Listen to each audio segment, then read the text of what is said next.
Hey there, this is for Pisces. This is for the month ahead, September 2024, sorry.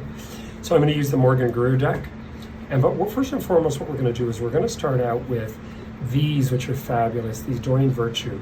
And these are fairy tarot cards. I think you're just going to look at where things are going to go for you. And you know, with Pisces, this is a really, really tough time. Now, one of the things I'm going to talk about, I'm doing this already. Now, today is the 21st of August. I'm doing this for the month of September.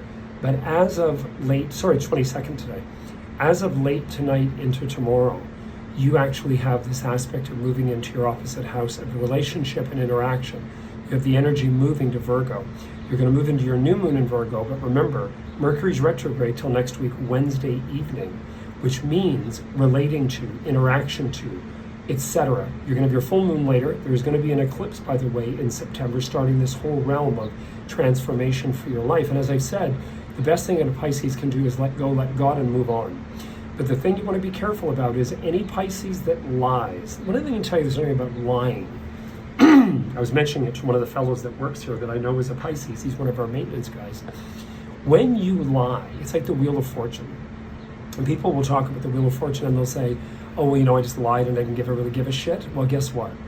It comes back in our life in other ways. It comes back as this is a disappointment. We find out such and such has died. We find out this has fallen apart. This didn't work out. This doesn't work.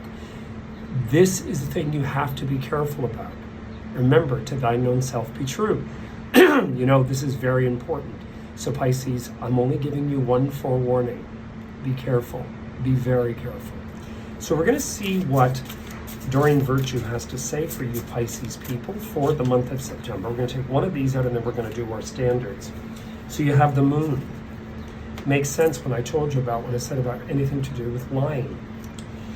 The moon, powerful, intuitive epiphanies. Trying to let go of worry and fear, understanding the truth of a situation. So be very careful. You know, sometimes we think it's my right to do, but meanwhile we aren't realizing that we're a participant within the problem of the conflict. So let's get on with things here now with the Morgan Greer Tarot, and we're going to look at 7 cards for the month of September for Pisces. Got a king in here. Well, you've got Saturn. This is an earth energy in here. You've got a card that can actually represent yourself. 1, 2, 3, 4, 5, 6, 7.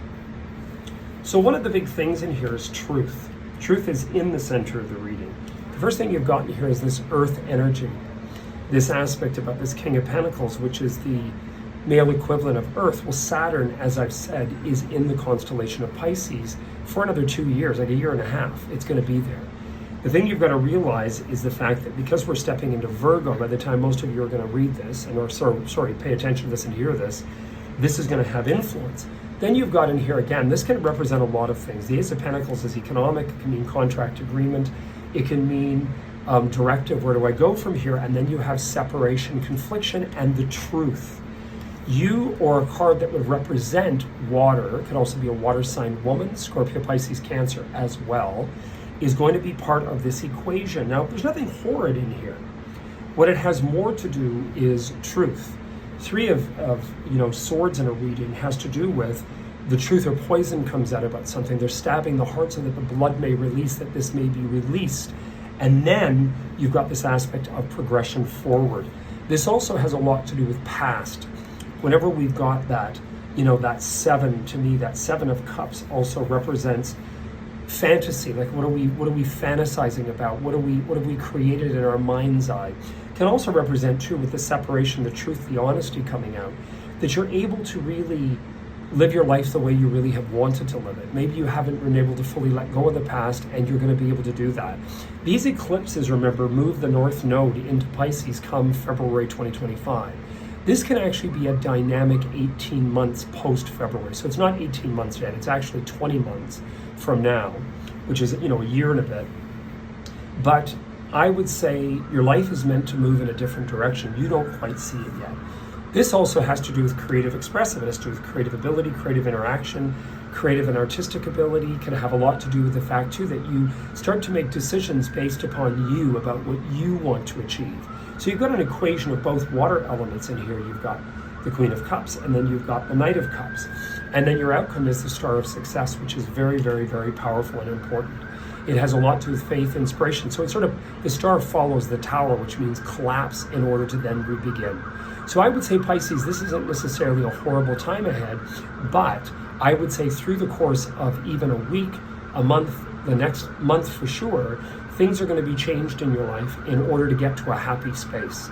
Anyway, you heard it here first. I am available. Give me a ding, give me an email, a text, and I hope you guys have a great day. Cheers.